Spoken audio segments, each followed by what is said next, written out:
Can you hear me, Andrea? I cannot hear you.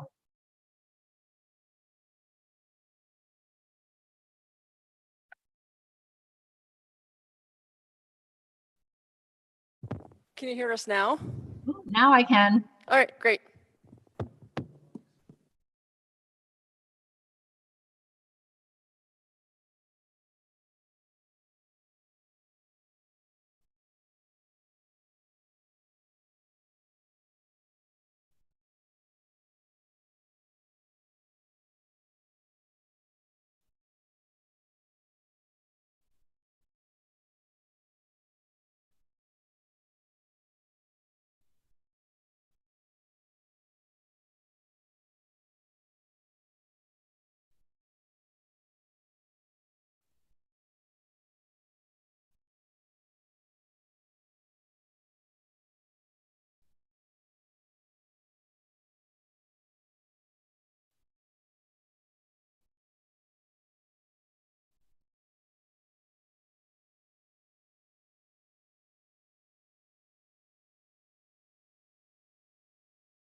Hey, Lisa, could you let me share my screen, please?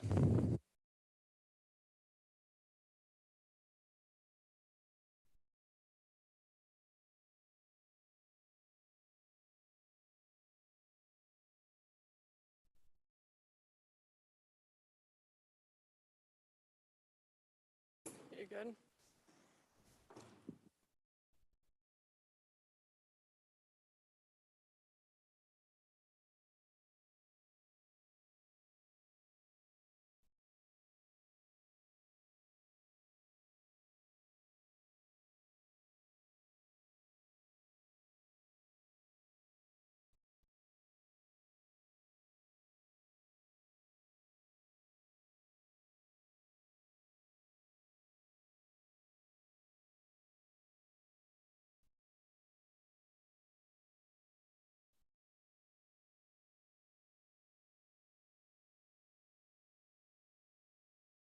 I'll just, thanks for being here and joining. I know there's a couple council members online. I believe Michelle Hirsch and Carl Frankel are online, not looking at the Zoom, so I can't see. And of course, we have Barbara Hill, Tony Davis, Steve Shabbat, Sue Cahill, and from planning, and Bartek started. Yardai. Yep. I could say it when I see it, and then when I don't, I always mess it up. I apologize. So today's goal is just to workshop and discuss maybe some concerns that aldermen have and anything that you've heard from constituents about the parking part of the form-based code. The idea with these workshops is just to take one piece, maybe one that is a little bit more either controversial or just a bigger lift, and do that separately instead of doing everything in one 12-hour workshop. So breaking it into pieces. If you're looking at the form-based code, the parking starts on page 101. I am going to turn it over to Bartek now, who's going to do a short presentation. So thank you. Thanks, Andrea. So I'm just going to give a short overview of the parking standards in the proposed form-based code. The parking standards section is really only a few pages, but it does contain some of the most important changes compared to the current zoning. And there's four main goals or standards in the form-based code. And these are the four that you see up on the screen. And so the first major change is that in the proposed form-based code, parking lots generally have to be located in the rear of principal buildings, right? So let's take the example of Walgreens, for instance, on Broadway. In the form-based code, it's quite clear, right? Parking lots should be located in the rear of buildings. And there's a very simple reason for that. It's because we're trying to foster a better relationship between buildings and the street. And so that's probably the first major change. Second is there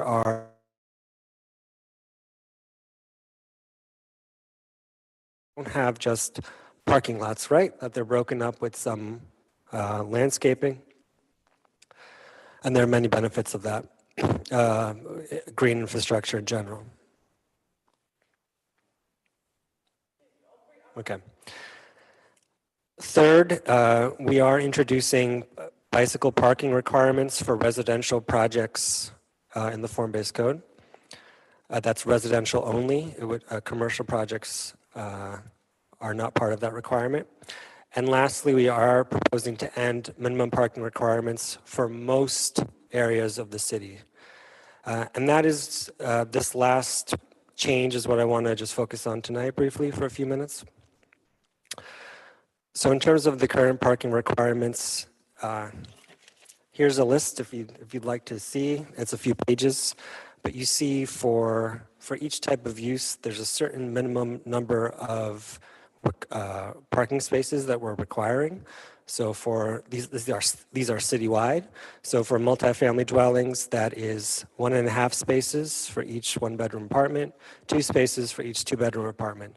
For places of worship, that's 1 space per 4 seats. Art galleries, 1 space per 300 square feet of floor area. Restaurant, 1 space per every 3 seats. Theater, 1 space per every 4 seats. So I could go on and on. But you know, the basic premise is that there are certain problems with requiring these minimum parking requirements. And the first reason is that these requirements that were set are somewhat arbitrary, right? They're not actually connected in any scientific way to the actual demand that these uses could have, right? 17% of households in Kingston don't own a car. So are we sure, for instance, that, right, we need 2 spaces for each 2-bedroom apartment, right? Are we sure about that, right? And what are the consequences of requiring that number of spaces?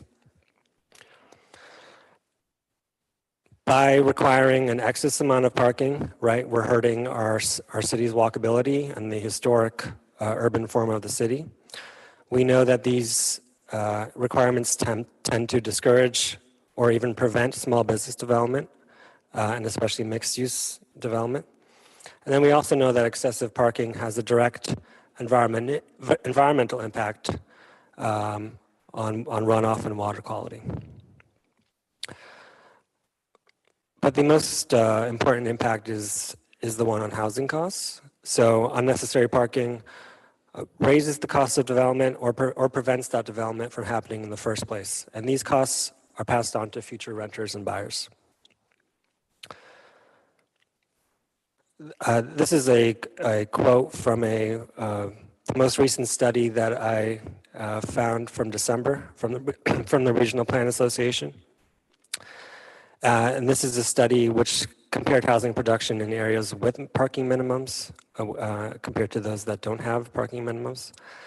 And what the study showed is that where parking minimums have been abolished, it not only encouraged housing production, but yielded a greater number of affordable units compared to areas where parking minimums remained in place. So, you know,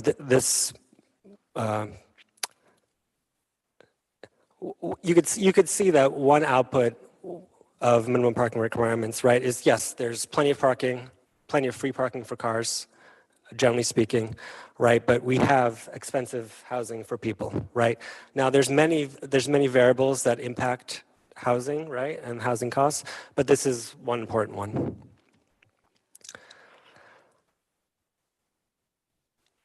I want to, you know, we included the abolition of parking mandates in the form-based code because there's broad support for doing so.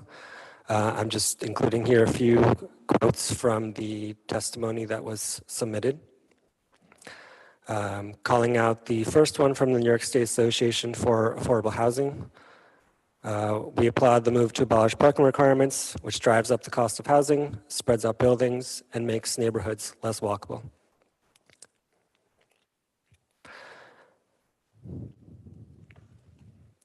I also want to call out that even the National Parking Association, which is an industry trade group of parking operators, calls for the removal of minimum parking standards. Excessive parking requirements cost cities space that could otherwise be used for public, retail, or residential use. These outdated measures often negatively impact the kind of local planning and zoning needed to create and maintain vibrant communities. Right, so even the trade group of parking operators is recognizing that minimum parking standards have a negative impact on our cities, including Kingston. I also want to call out that this is nothing new. And the reason for that is because the city already regularly waives parking requirements. Because of the difficulty of meeting these minimum parking requirements, the planning board frequently waives them because they are in direct conflict with mixed use and mixed income neighborhoods.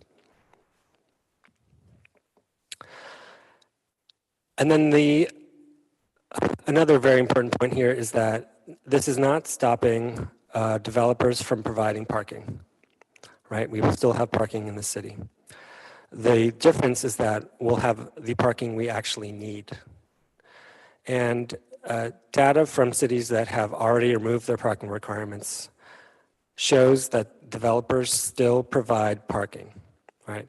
But they are better able to tailor their supply to the actual demand that a project might have, right? So these parking requirements here, right, they make certain assumptions, right?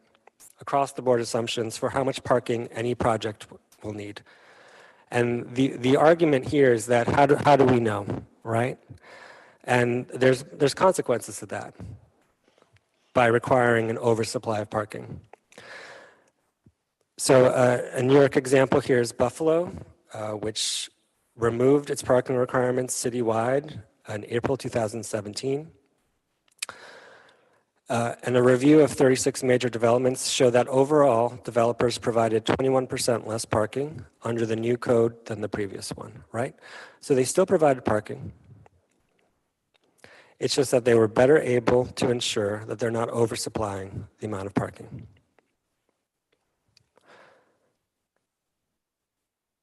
Just because we've removed minimum parking requirements doesn't mean all projects won't go on, undergo careful site plan review. They will still be carefully considered by the planning board.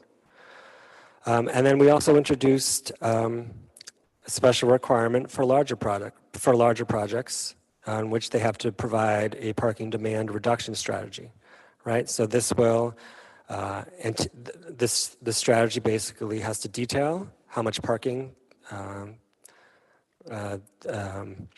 they'll need, right? And how that parking demand will be met on site.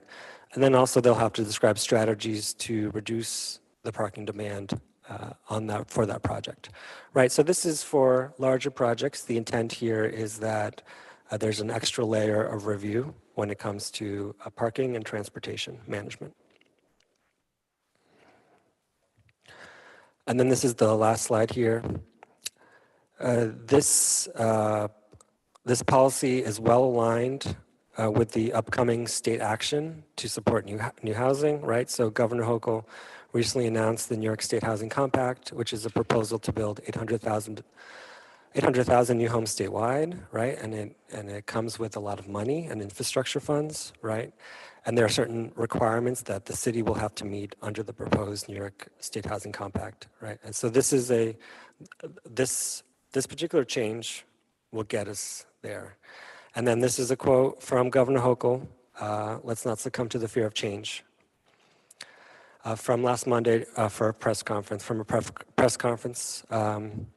she had to announce additional funds to support housing, right? So this is part of a package of policies that the state is supporting, and so certainly we won't be alone here. And there are also other cities in New York and nationwide that have already ended their parking minimums.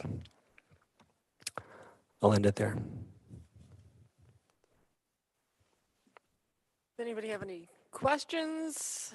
I see Tony writing fervently.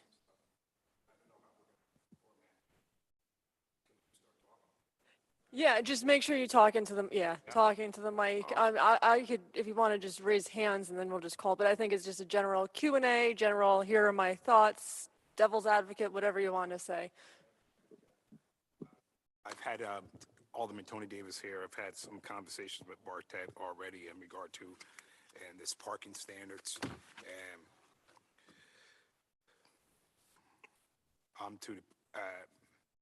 In my opinion, and we had this conversation, and not all areas of the city of Kingston have equal amounts of available parking. And I have a lot of friends, that live downtown, relatives that live downtown, and business friends, and they're always complaining to me about the lack of parking. And Uptown has 2 parking lots. Midtown has several city parking lots that they can go to. Downtown is different, unique, especially in the business area. They don't have enough parking, especially during the summertime, spring and summertime, and when you have tourists coming into Kingston, and you have residents out and about. You have people coming downtown. There is no parking at all, and so I can't see how we can say that there's no mandate on any new construction that might happen in downtown without on-street parking. There's not enough on-street parking, and the residents are already taking that on-street parking. They're already taking the parking spots in the municipal parking lots downtown. And so again, we've had this conversation. I just think there's good and there's good on both sides, and there needs to be some type of compromise that comes out of this. And I mean, I heard Bartet talking about the planning board regularly weighs parking mandates in their new development. I don't know how often that is done. Well, just for clarification, the planning board, when they consider waiving parking requirements, the way the code is written, excuse me, the applicant has to demonstrate that they have sufficient parking within 400 feet. So that could be through a public lot or a private arrangement. In many cases where you're looking in the uptown areas, you have buildings that basically fill the entire footprint of the site. There's no opportunity for any on-site parking. So you have to you have to give that consideration. And in many cases, we look at what the availability of public parking is in the lots when we're looking at waiving it.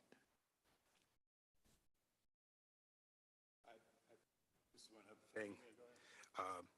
I was jotting down since Bartet used Buffalo 2017 and removed mandates.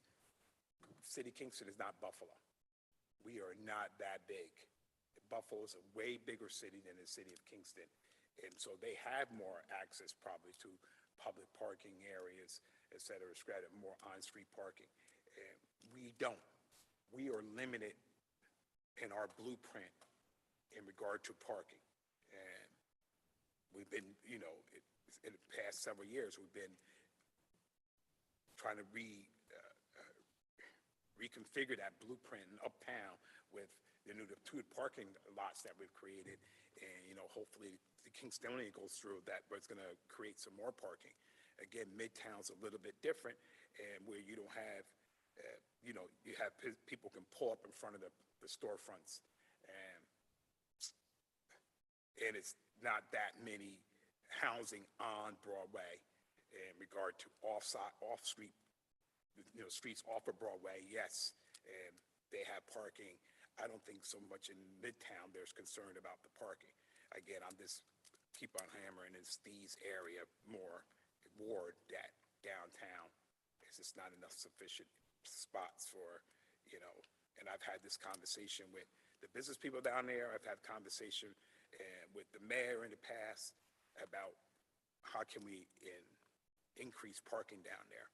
And so if we're going to go, if this goes forward and with no parking, and that means, people developing apartment building or complex, now they don't have to have any off-street parking. And now that's going to take up. I'm sorry, Tony, can you talk in the mic? Just, I'm sorry. I thought I was talking to Mike. Michelle, I'm it's hard, a sorry. little hard to hear I'm just you. saying that in regard to, if a place was to build like a housing downtown in that business area, and they're not required to have any off-street parking, that's just going to take away from the limited off-street parking that there might be downtown in that business area. And again, I'm just going back to compromise. And I know Bartek was saying some of these things, there's no minimum, that there's a two, if you're correct, it's a two parking in a residential area, that they have to have a two-car parking driveway. Is that what I'm saying? It depends on the bedroom size, but it's for multifamily dwellings, it's one space for each studio, 1.5 spaces for each one bedroom, 2 spaces for each 2 bedroom, and so on. 2 spaces for 2 bedroom. That's right. See, again, and I'm not against this. I just think, I'm looking for a compromise here, and maybe not, for a 2-bedroom apartment that may be not required to have 2 parking spots, that maybe 1. And so we can alleviate some off-street parking. And that's, I know I've been taking up a lot of time. So can I ask you a question? Yeah. When you said you talked to business owners, was that recently, like once after this proposal that you did, or just in general? Because I know parking is, In general, an issue down there. In general, again, this being downtown, especially in the spring and the summer times, I'm always getting approached about there's no parking. And even people who come out of town to visit, there's no parking. And, Yeah, because I'm just wondering if there could be, because I definitely hear your concerns. To go back and talk to some people who've gone through the planning process, have their business, and what they think about it now in hindsight. Yeah, I definitely, I'm glad this requirement was there, because we definitely needed this parking, and I'm glad that city code made us do it in a way.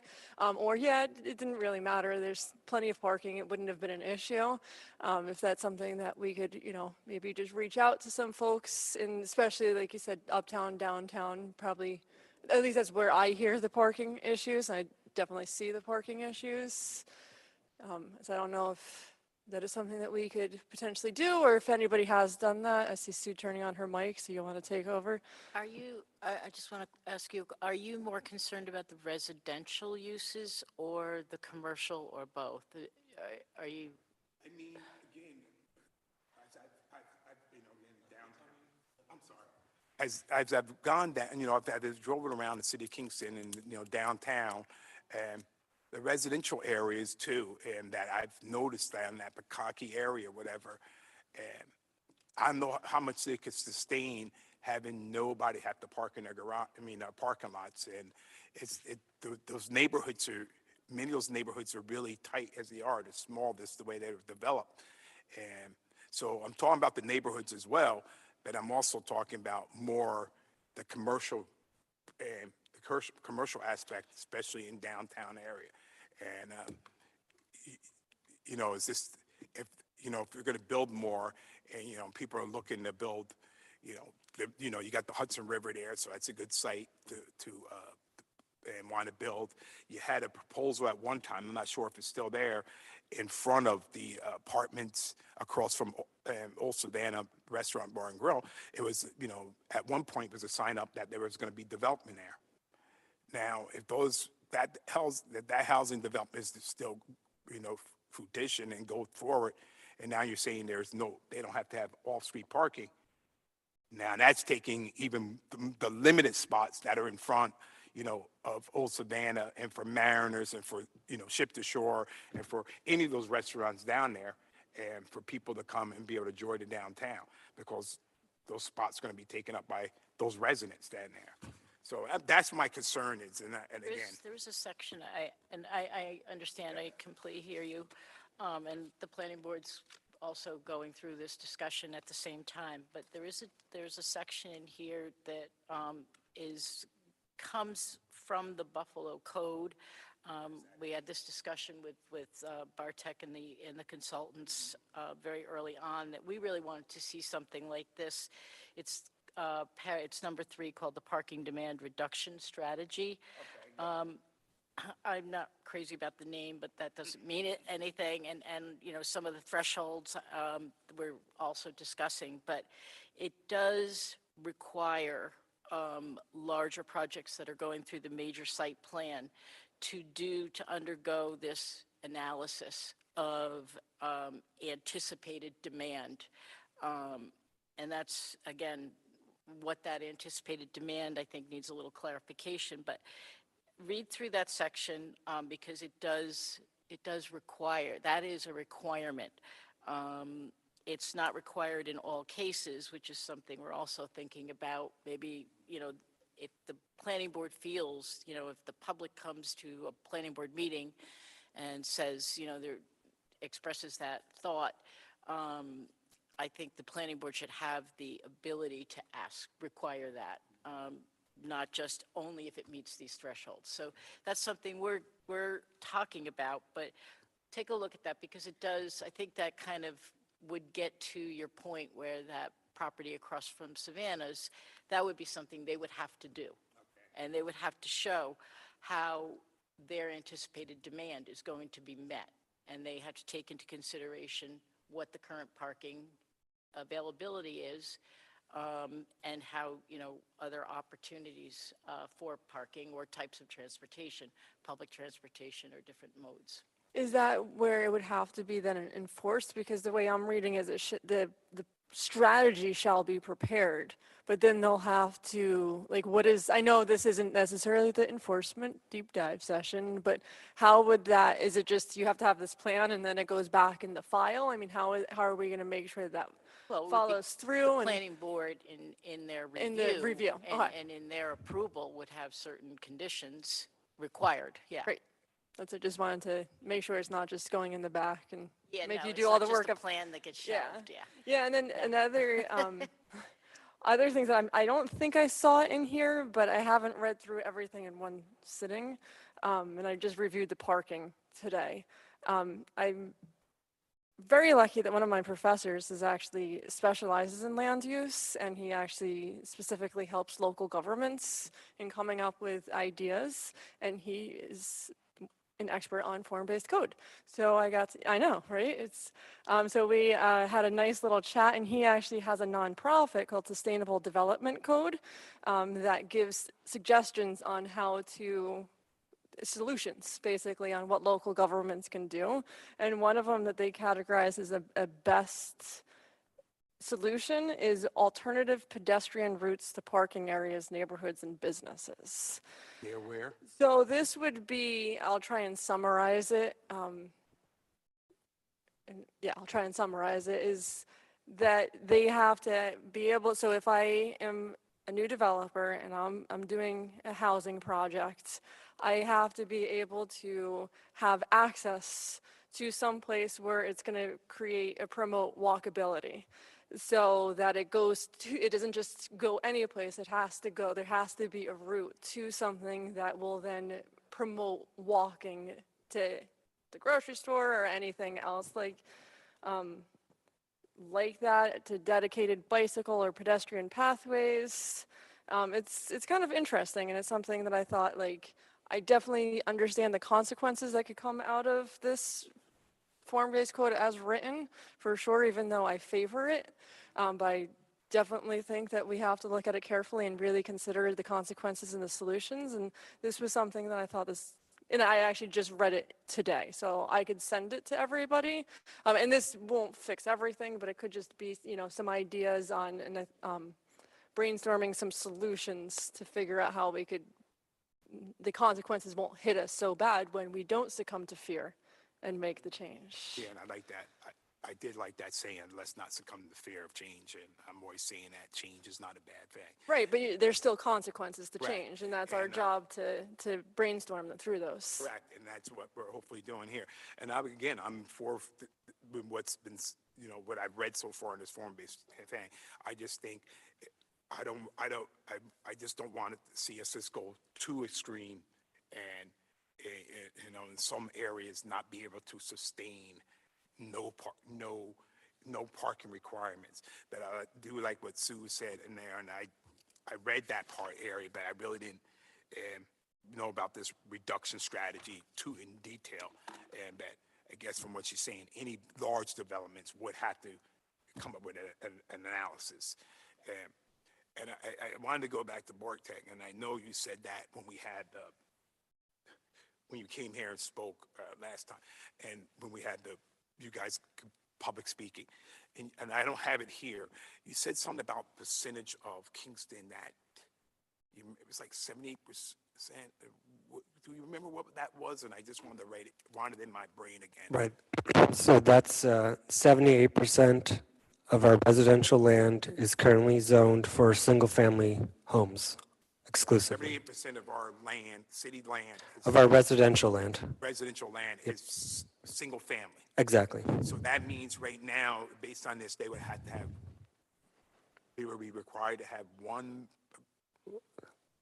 Right. So, or does that go by bedrooms? right. So for 1 or 2 family residences, it's 2 spaces per dwelling unit. So that would mean a single-family home would have to provide 2 spaces? That's right. Family home, Yes. 2 spaces. All right, so it's not by bedrooms. I mean, I got that No, confused. So it's just bedrooms, the bedroom calculation is used when you have multifamily Okay. apartment complexes.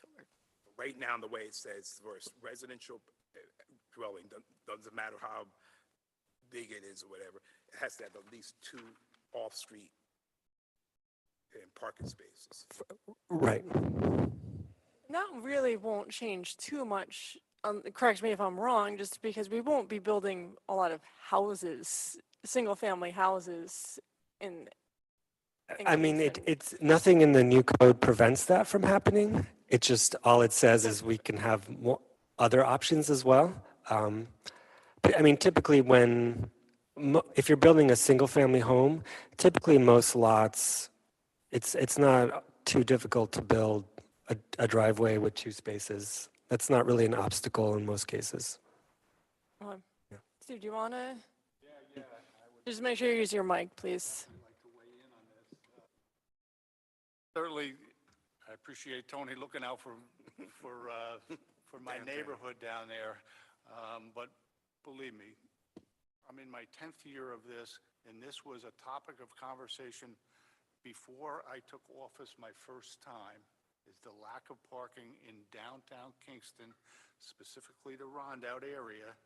And I've said, I can't even imagine how many times I've said this. That area of Kingston was built before there were motor vehicles. They were not built for cars. We have an ongoing issue. I've talked to Ed, I've talked to every superintendent that's been on board, because it's so difficult for them to plow down there as it is now, because the streets are small, they're narrow. There's barely room for two cars to get through, let alone, get a big plow.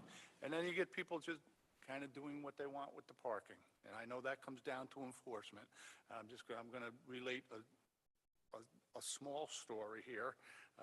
This was already on my mind, but the snowstorm really, I guess I looked at it a different way. And I don't want to sound like this is about me, because there's a lot of areas that this kind of thing will affect.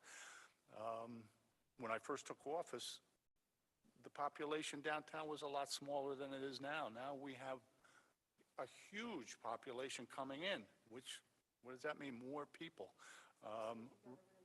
Right across the driveway from my house, people bought the house a year or so ago, right away. It's an Airbnb now. The street is filled with cars. There's cars all over. During the snowstorm yesterday, and the two gentlemen that own the house don't live there. They live in New York. And they called to ask us if we could move the cars, which I said, I'm not going to get into that. I'm not clearing their cars. And of course, we don't have keys to their cars anyway, so I don't know how they thought we were going to move it. And I don't want to sound like I'm mad at their nice guys. But anyway, we come out of the house, and there were 6 cars in front of my house. Not one of them were ours. We didn't know who most of them belonged to. We don't know where they came from. People coming from other streets to park on our street. Not that they were doing anything illegal. They followed, the snow emergency, but it means now they're just kind of shifting around. They didn't move completely, so we didn't get our street plowed. And it's through no fault of the DPW. They came through, they plowed what they could plow. But these cars were sitting there, and it prevented them from plowing. I can only see this situation getting worse. If we have more people moving in, and especially if there are no parking requirements, and even if they are, I think people are just going to I don't know who's going to enforce all these things. I think there's a lot of moving parts to everything here. Enforcement is going to be a huge part. And I know, we talk about enforcement every time we pass legislation. How is this going to be enforced? And I know that's really not our job, is to say, no, we're not going to pass this because we don't think it's going to be enforced. That's really not what we should be doing. But I do worry about that. I have had people call me about the very same issue. They're worried what's going to happen down the line with this. And also, I've heard various complaints about people waking up in the morning and finding a tenement building next door to them, which I'm not really putting a lot of weight on that. I can't imagine anybody's going to build something that's going to lessen the value of their property. So I'm taking that one with a grain of salt, but I think the parking is definitely an issue. And with the businesses, we have a growing number of businesses downtown. We go out to dinner downtown. We don't even bother taking our car down there now. We walk down because we know there's going to be no place to park to go out to dinner. So not that we mind, we kind of enjoy it, but you shouldn't have to walk from your house to a restaurant if that's not what you want to do. That has become a problem. That wasn't a problem before, but again, you go down, these places are packed. And, most of these people they don't live in a neighborhood. We go to you know, a couple of restaurants that we go to all the time, and it used to be we knew everybody, and now we know nobody in these places. You know, so they're not from our neighborhoods. They're coming in, which is great. You know, I think it's great. You know, they're supporting our economy. You know, one of the reasons I ran for office is to try and bring the Rondout area, the waterfront back, and certainly it has, you know, to a great extent. But with that success becomes, you know, a little bit of a problem because there's more people down there, more people, but not more parking. So, you know, I guess that's going to be my concern moving forward. You know, how we're going to deal with all this, and you know, I've lived here long enough to understand, and I've had this conversation too. You know, people circumvent regulations now. You know, are they going to circumvent these regulations? Of course. You know, there's going to be people that are doing this all the time, just like they're doing now. You know, you hear stories, you know, oh, geez, I don't want to go before the planning board. I was afraid they'd say no, so I just went and did it. And the old saying is, it's easier to beg forgiveness than the whatever, responsibility, you know, or approval. So, you know, I think it's going to be a huge issue. And, you know, I don't have a problem with the concept. I think the concept of this whole thing is good. We need the housing, but, you know, I think as Andrea said, there's going to be a lot of consequences here that go along with that. You know, and I'm sure there's going to be consequences we're not even thinking about right now with the amount of people that are coming here. And now if we start adding to the mix, you know, with new structures and, you know, more people coming in, it's going to make it difficult. And I do hear from people saying, you know, I moved to this area, you know, with this vision in mind, and this is not my vision, is, you know, to have more people moving in next to me. You know, we've had it good downtown. You know, we haven't been crowded in. You know, there's good space between our buildings, and, you know, that makes for good neighbors. You know, but parking has always been an issue. You know, this is just going to make it worse, and you know, I think it's going to cause some friction. You know, so I am a little wary, you know, of this aspect of it. Michelle did want to say something, so I'm going to call on Michelle. Just if you could just say a few words, Michelle, just so we make sure we hear you before you dive in. Hi, thanks, Andrea. Can you hear me? All right. Yes, we could hear you. Okay, great. So I just want to say in the older neighborhoods, sort of like Ward 9 and more of the Midtown neighborhoods, not all of the homes have off-street parking. You know, there's a lot of homes that still have only on-street parking. So it can make things tight already. And it does create a problem too, you know, when we have the snow emergencies and, you know, and such. And I will also just want to echo what Steve was saying about the short-term rentals. For the ones that are not owner occupied, I've had to, you know, hunt down owners that are out of the area to have their 7 guests move their cars during a snow emergency. So that is also an issue. So I think overall, the biggest complaint I get is just about concerns around parking. So that's all. Thank you. Yeah, and we already know that during snow emergencies, I mean, I know we've altered it, I think last year again, but that's the biggest thing, people not getting off the streets. And I'm not speaking for the superintendent. This is just me because this is what I see. He could either throw something at me if I'm misspeaking or jump in if he wants, but I mean, it's just because we all see it. We all see that the cars don't move, and I did not even think about the Airbnbs and the people coming in, because how are they supposed to know our restrictions? So I'm sure that did not help the other day's snowstorm. Even though DPW did a great job, there's still cars all over the place. So that's another thing that I'm glad a couple of you brought up is the snow emergencies, and we already have issues with parking during those. I mean, because I think it was 2018, right, when we started that? Somewhere around there. and, 5 years later, still have issues.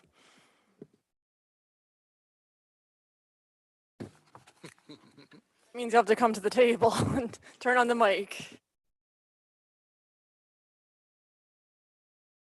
Okay, so just the other storm the other day was manageable. We had a good turnout. Everybody that was supposed to come in came in. We were able to do a good job. The snow emergency routes, there was about 75 tickets issued for the snow emergency routes for the parking violations. But citywide, there was over 400 warnings giving out for people not adhering to the alternate side parking. So there is a problem with parking. And this is just me being me and my opinion, adding or having a situation where we're not requiring parking for new buildings. Myself as the department head for DPW and knowing what we have to deal with every time we go out is detrimental to our department for getting the job done.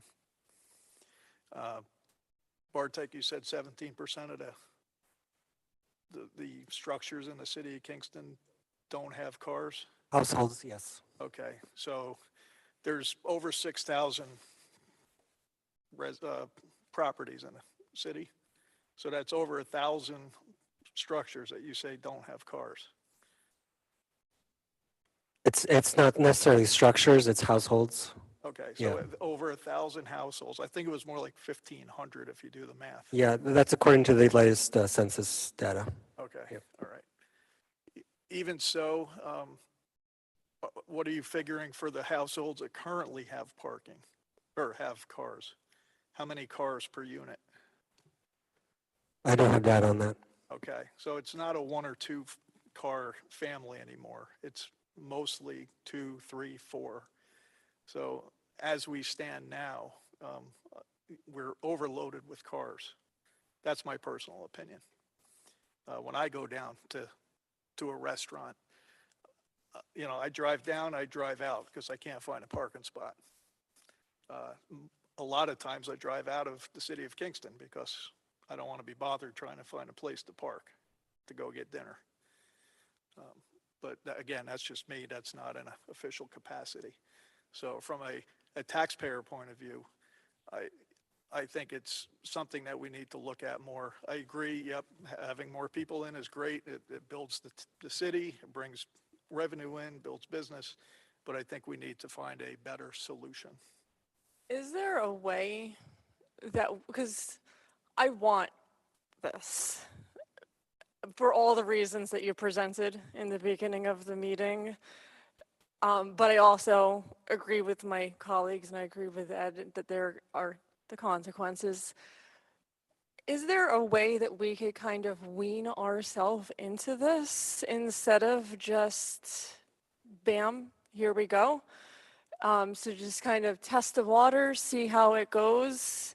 So maybe that could be a compromise because, we already do have issues. We have issues not having parking. And I think, folks here, we all live around downtown, the 3 of us and of course Ed. So, we see every Friday night you can't find parking. I have the same situation. Sometimes my partner drives right through Kingston because he can't find parking. So I don't know if that's something that we could brainstorm while we're also looking for solutions. Like I emailed you that one link, other ways of working our way towards that, while being sensitive to everything that's been brought up. Yeah, I mean, I think that was basically the intent with the parking demand reduction strategy, which Sue described in greater detail. One thought would be giving it some more teeth and requiring it of more projects. That's one thing I can think about. I would love to be able to use this to promote more walkability, but it's kind of like the chicken or the egg. What could come first? Can we promote more walkability? And then maybe we won't have as many cars, we won't have as many people driving downtown, those kind of things as well. And I know there are other aspects of this that do promote walkability, and I know that there are other aspects of things that are going through the administration that are promoting it, but just, Yeah, and I'm not saying that we shouldn't manage our parking. I absolutely think we need to better manage the parking resources that we do have, 100%. Right? All that I'm trying to argue, right? If we're having problems with parking already with these very stringent minimum parking requirements, right? Are these doing anything for us, right? Are these working, right? Is this the way that we're going to always manage our parking, right? Or is this some kind of a handicap that we have, right? Oh, we're not going to really look at managing our parking because, well, we have these minimum parking standards, right? Which we know have other consequences. So, I mean, in some ways, I think it's a little bit about looking citywide as how are we managing our parking, right? Maybe the consequences for the financial consequences for the snow emergency tickets, right, aren't high enough, right? I don't know what the fee schedule is. So absolutely, I think we need better management and enforcement. All I'm saying is that the zoning code isn't the best place to do that, and that's the argument for ending the minimum parking requirements.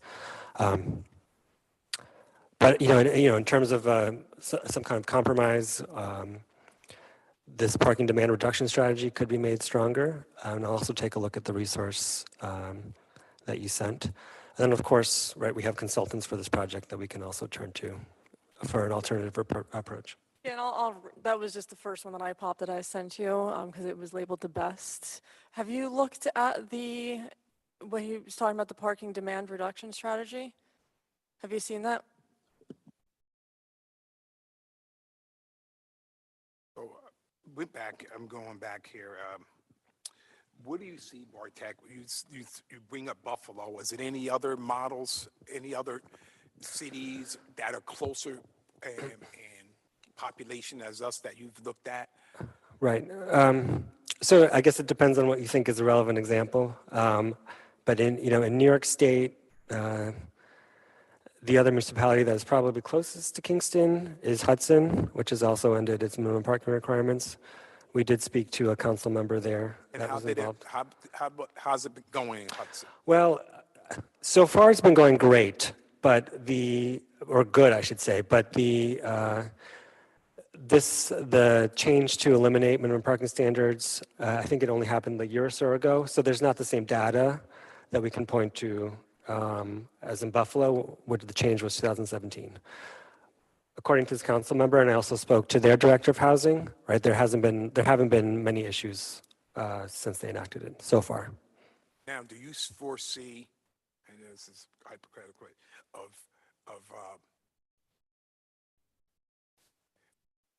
ADUs in these neighborhoods, or do you foresee more construction, more new residential housing? I mean, the overall goal of the form-based code is to encourage more housing in the city, right? So hopefully we do see some of that, right? But again, it takes a really long time to build new housing, right? Even an ADU, it can be a years-long process. It can take a long time to build any building, right? So, let's say this goes through and we decide to not have minimum parking standards, right? It's not like suddenly there's going to be a rush of development, right? And none of the developments are going to have parking, right? I think we know from other communities that have done this is change is slow, right?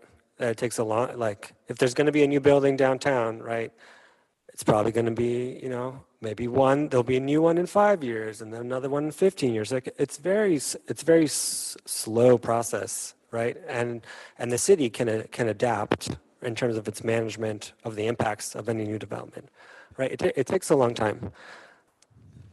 my thing is that, you know, with this requirement, this parking demand reduction strategy, could that be also imposed or implemented if someone is building a residential house that we're from your figures, from your, you know, your blueprints and what we see here, you can build at least a one parking thing, parking, off-street parking. Yeah. You might have some, you might need on-street parking, but that's my concern, and it's that, you know, and it has been brought that people might abuse this. Oh,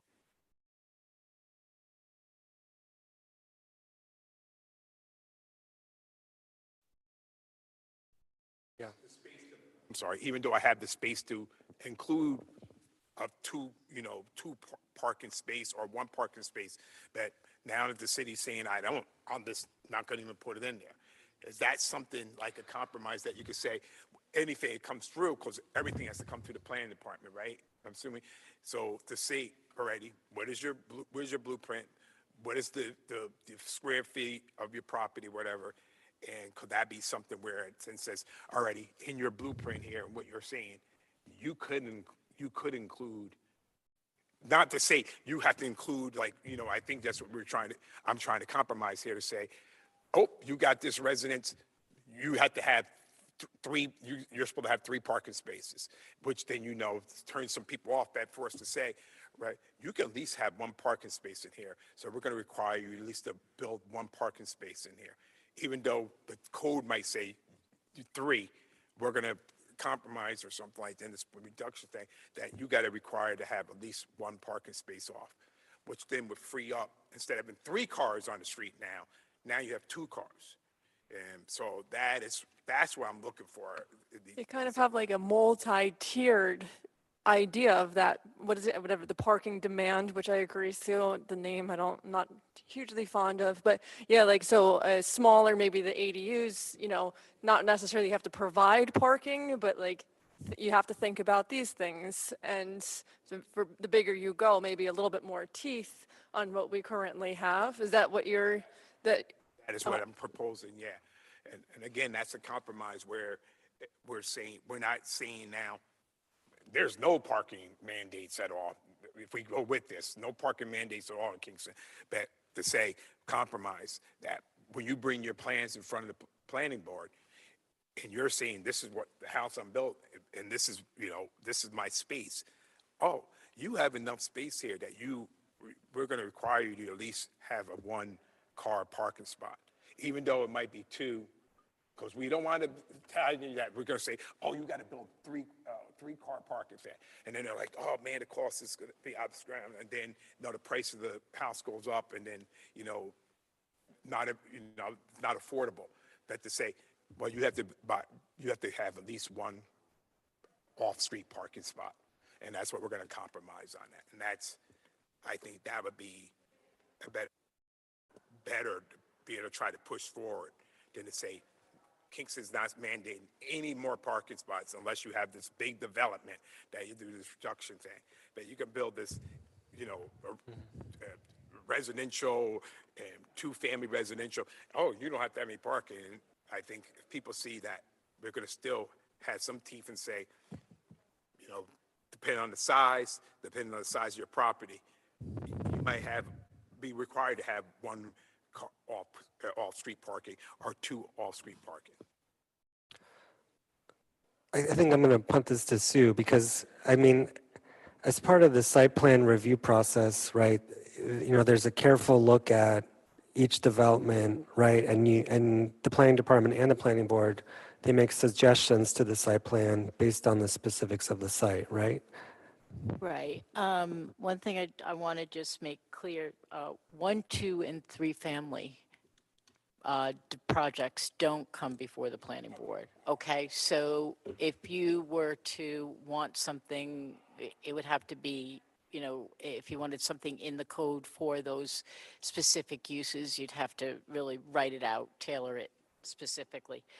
And yeah, we do, and that's one of the things why I said with this strategy in here, I think it needs a little massaging, but I think it's a good approach. I think that I would like to have the board have the ability to require the strategy of a developer if they don't meet certain thresholds. If, like I said before, if there's a project that comes before the planning board and it might not meet those specific thresholds, it wouldn't be mandated. But I think the board should have the ability and the discretion to require it if they feel that there is a need for it. And that would be obviously based a lot of times we get public input. Or, the alderman will come and say something to the board about a project because it's in their ward. And they know their wards better than we do in many cases, so. I just wanted to respond to one other thing. And I really understand the fear here, right? It's like, hey, I don't want to give any developer a free pass here, right? Because they have to provide for the tenants of their new building, right? If I'm a property owner, right, and I want to get top dollar for my residential unit, I'm going to provide the future tenant the amenities that they think they'll need, right? And so I think this is why if you look at the data from cities that have already entered their parking requirements, developers still provide parking, right? It's just that they have a better understanding of the actual demand that they'll face within their building, right? I mean, rather than, these citywide numbers that the city sets. So that's just, I totally understand the fear and I recognize it. But if you come to it from a perspective of a developer, they're going to want to provide the amenities that they think they'll need. And typically they provide parking, right? The evidence shows us that just because we remove parking requirements, it doesn't mean that a parking won't be provided.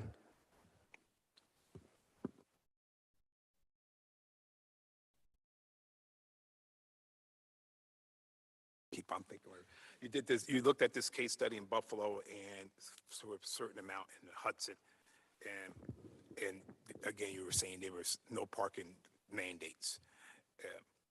From the data you gathered from were these developers, were these people who were building new homes, were they still creating off-street parking? Was that right? In most cases, yes, in most cases.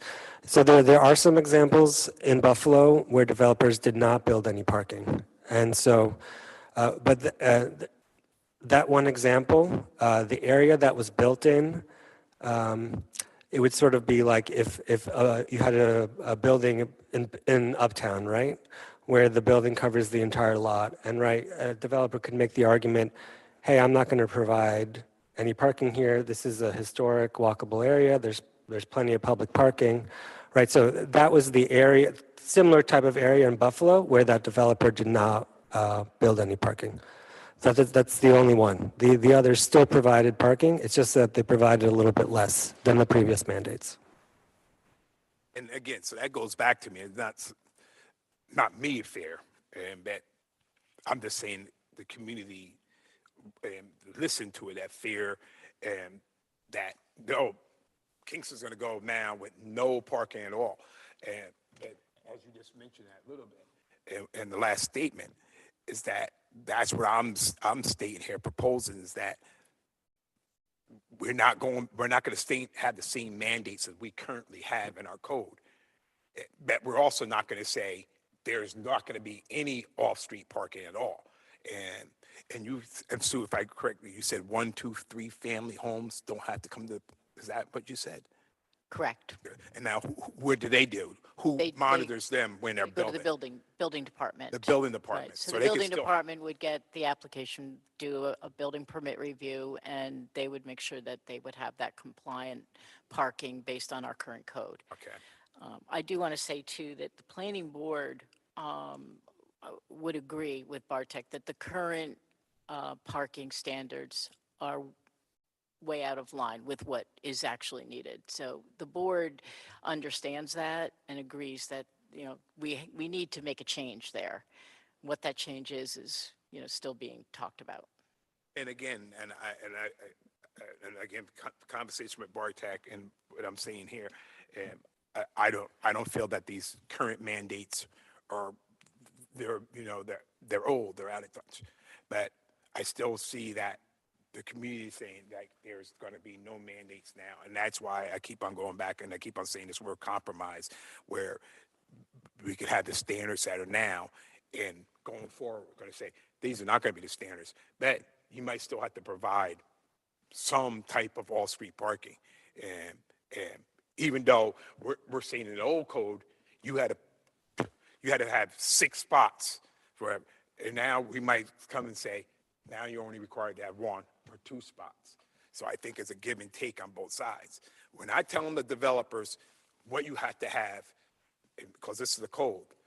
And we're also not telling the community that there's not going to be any people have to, and I think that's a compromise.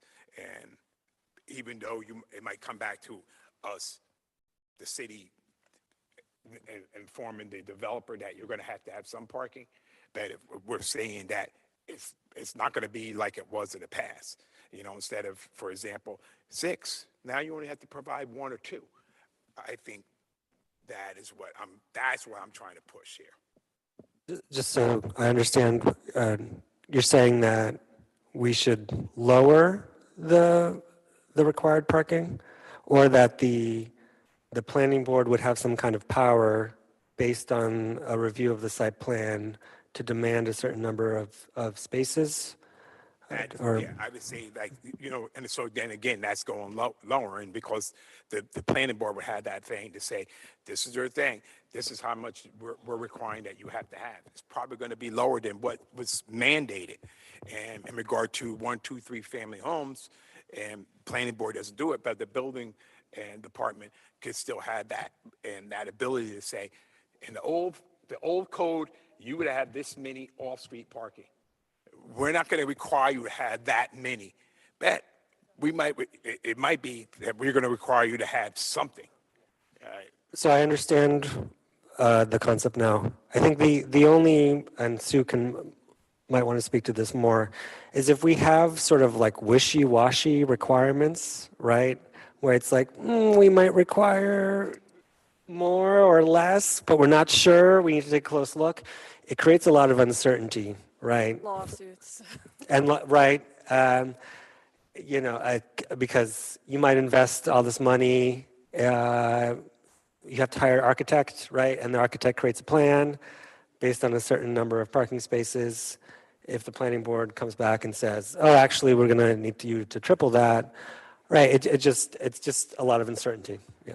Well, I like the idea of kind of, first of all, taking this, let me scroll back so I see the name. Oh man, the demands, parking demands.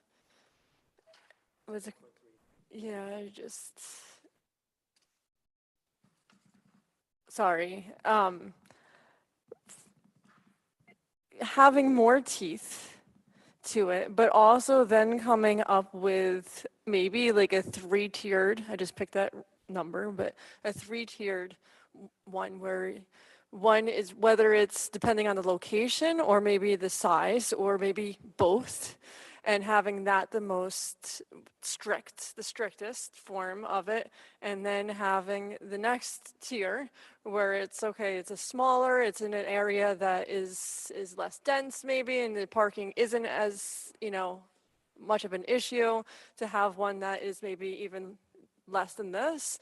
And then maybe the 3rd tier is more of just, hey, you're building an ADU, thank you for doing that, but you should be considering this, and here are some suggestions. And then we could even then throw in, here are the snow emergency rules, anything else like that. So the 3rd tier that would be more of an educational, more of a, we encourage you to do this, but you don't necessarily have to. Approach. So I don't know if anybody has any thoughts on that. So I think that's kind of taking your idea, but kind of codifying it a little bit. So from what Andrea is saying, is that something that you were just saying to me that is a wishy-washy? Could it be like 3 tiers, and where it states what it is, again, might not be the mandate, but I also want to know, is it, can we say like, you know, this is a densely populated area of the city of Kingston, this is going to be requirement versus another area of Kingston, and I'm not sure if we can do that as well. Yeah, and then even like, you know, Ed and Ryan from DPW could be like, these are problem spots. Because I'm sure, correct me if I'm wrong, but I'm sure there are specific problem spots each storm. I mean, but those spots are consistent each storm. Yeah, so I mean, so that could be in that consideration bucket there too. So I don't know if you have any thoughts on any of that. I would have to think about it, but you know, we can absolutely, if we do change things, right, we can absolutely change it so there's different requirements for different areas of the city. So that would be, it would be correlated to the transect, right? There's 5 transects, so each transect could have different requirements. That's certainly a possibility. So, and perhaps you just need to think about it, but do you know how you could make this, the parking demand reduction strategy, have more teeth? It could apply to more projects. That would be the number one way, because right now it only applies after you reach a threshold or of a certain amount of square footage for a building. So we could change that threshold to be more encompassing. Certainly give the planning board the power, right, to demand it, right, even if a project doesn't meet whatever threshold we define. That sounds like what is most likely Yeah, I mean, planning I was- board I'm- is I was recommending? thinking as you were talking, and you know, and the tier thing is an interesting approach, and I was trying to think of how to fit it in, because we do have the transects right now, but if you looked at the strategy, maybe you could build that tier thing into the demand strategy and have the classifications there. Those are only also required for major site plans, so maybe the one tier would revolve around the minor site plan, and that would be the more less restrictive. Yeah, that's I mean, that's just something I came up with. I have no idea if it's a thing or if it's something that Kingston will be the first one to make it a thing or whatever, just popcorning ideas. Yeah, and that's, and again, I keep on going back to Bartet's, Governor Hochul's, stick, and I have it highlighted here, let's not succumb to the fair change.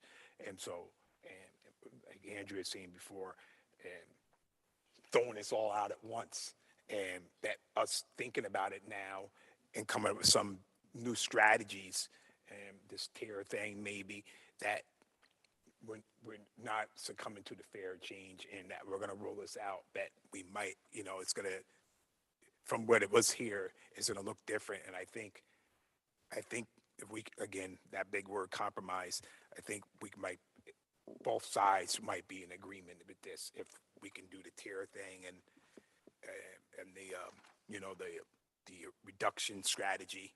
And I think it could work. I think we get a lot more people on board. Could you just go back to the first tier that you had? And so that was the tier, if you're, My head, Bart.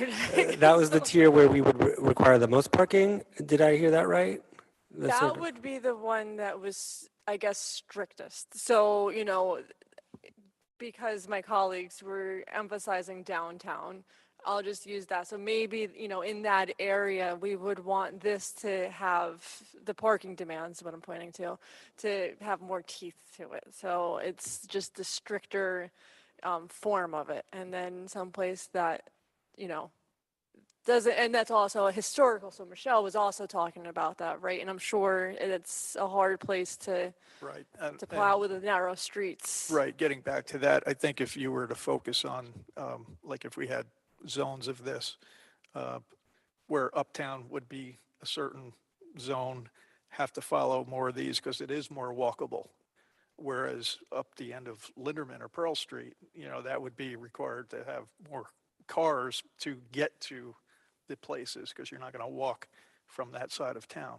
Same thing with downtown, you're going to most of the things from Lower Broadway down, you can walk to everything down there. It's only a few blocks away. So you would be more apt to abide by the, we're going to walk or we're going to bike or we're going to do the different things. So I think that's pretty much what you're saying, right? Kind of build I it think off so. of I mean, that. did that answer your question, though? No. Right, Ask- so ask again, please. Ask again, are you, because I think you're saying something different than what Ed just said, which was, That happens often.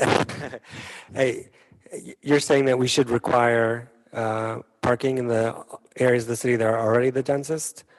Because these are the areas that are already, tend to be, right, the most walkable already, the ones with the kind of historic walkability and Right. building fabric.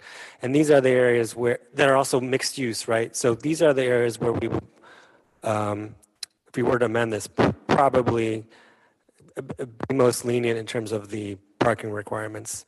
That's fine. I mean, this was all, like, I'm just thinking those layers. I'm not thinking about this is, again, just spitting it out. So, yeah, you're probably right. That is more walkable. So maybe that's not the top tier. Maybe that's one of the others. So I was just focusing on just those 3 tiers, and then the specifics would probably best be suited to somebody else to determine what district would go than me, for sure. And I don't know if this is an idea. I mean, again, it's just this random thought spinning around in my head, but if it would be appropriate to talk to the consultants to see if they've seen something like this, or not, if you want to reach out to them, if you want me to reach out to them, just to kind of come up with some ideas for some potential compromises with this.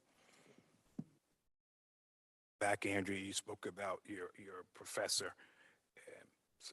He had talked about solutions. He wrote a book or something on it? He has a nonprofit, so a website. I could send you. I would just like to take a look at that just to see what some of the things. Yeah, it's pretty cool that That Bartat, you sent that to Bartat. Did you? I did. Okay. Let me send it to. I'll actually send it to the full council. All right, thank you. I was doing it while I was talking, so I'll.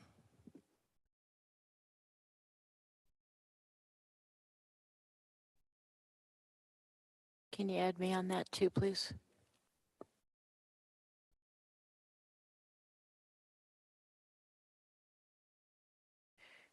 I know we've been having a lot of discussion about numbers, but parking also has other, like, location, access, landscape standards. I don't know if there's any questions on that, but, those are all there. So I just wanted to make sure that we're not neglecting those if you have questions on that. Okay.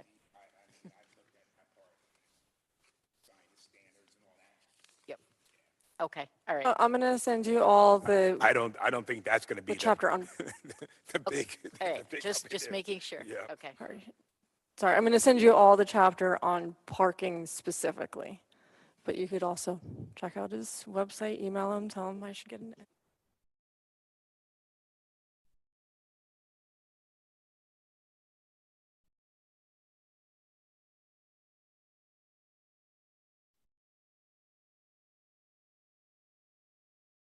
I mean, this is not the last meeting we're going to have on this particular issue, or No, is this, yeah, the idea with these deep dives was so that we could get into the nitty gritty, throw out some ideas, but yeah, we'll come back to it. I took out the 3 after discussing with Sue and Bartek about what we thought would be the ones that would have heftier conversations.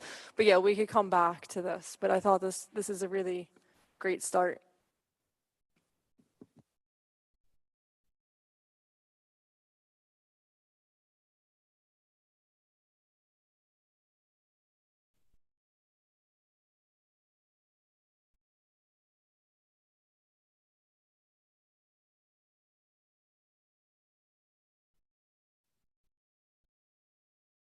Bartat, I know you had said, the last meeting we had.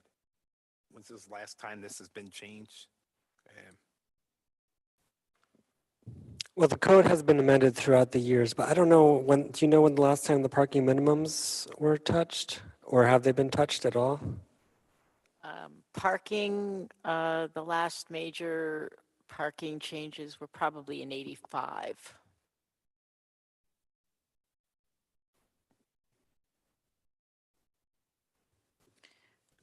Just not to muddy the waters, but just other things that may be something to look at and in this compromising type of atmosphere, where you are adding ADUs to a residential property. Right now, there's no requirement for parking for the ADU. Or if you're talking about a short-term rental, like Steve was speaking about, if you have a short-term rental,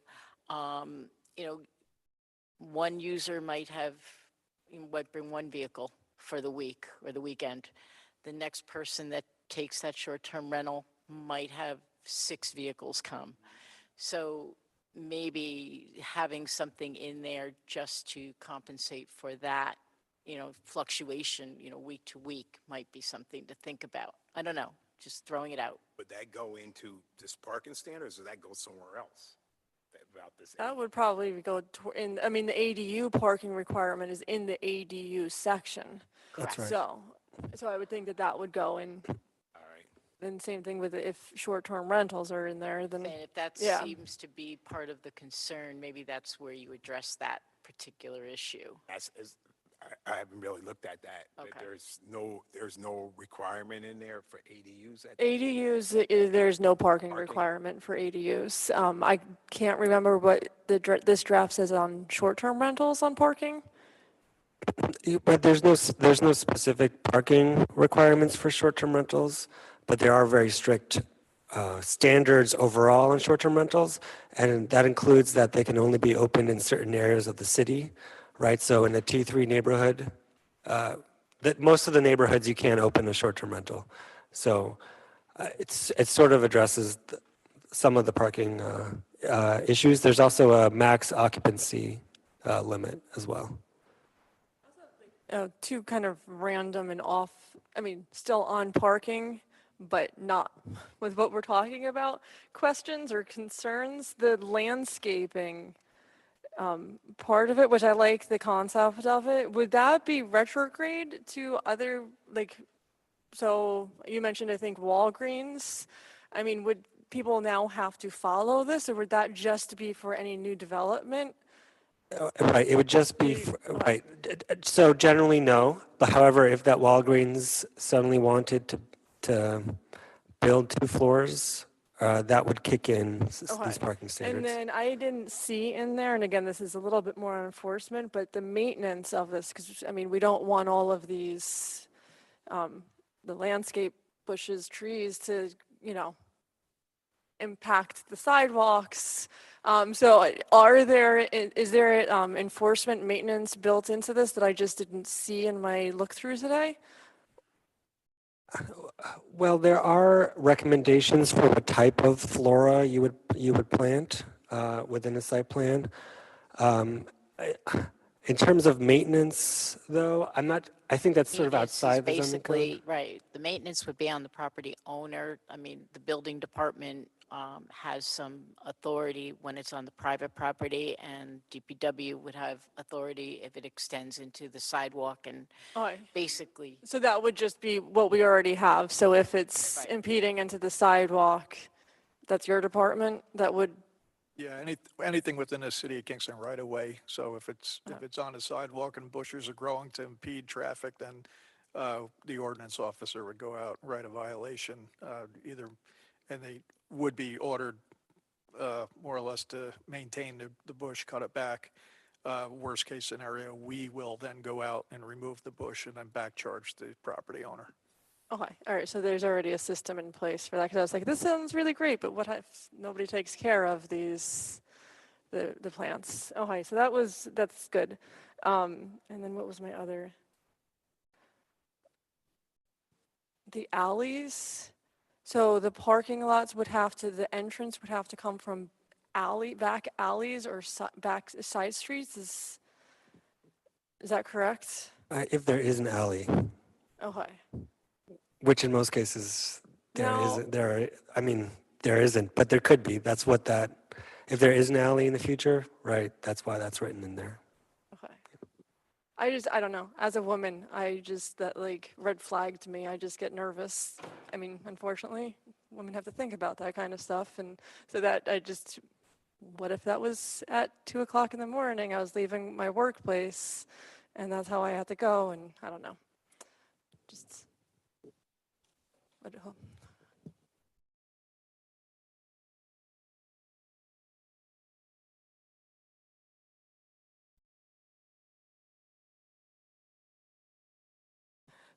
so I don't know, can we just wrap around then? Next steps, do you want to talk to the consultants or do you want me to wrap around with them? I'll have the first conversation if that works, and then I'll loop you in. Okay, great. Thank you very much. Michelle, did you have anything? Okay. Yeah, and if anybody has questions, again, we'll be, talking about this more, or concerns. The next one will be the 14th, I believe, same time, same place. And that one will be on the housing. Just state that anybody has questions or whatever, they can still they should send comments to anyone. Oh, yeah, if you have any, This parking, if they have comments or yep, questions. thank you. Yeah, if you have any, for any public member, if you have any comments, questions, you can always reach out to the Common Council, either your alderman, you could reach out to me at commoncouncil@kingston-ny.com or cov, or official comments to the clerk at emtinty@kingston-ny.gov. And if any alderman has any questions, of course, reach out and we can get some answers, but we'll be discussing these more in laws and rules meetings too, once we get to these outside of the deep diving. So more fun to come, all. Thank you very much. I appreciate y'all. The 14th and then the 16th is the enforcement day. Thank you. Thanks, Thanks, everyone. Elisa.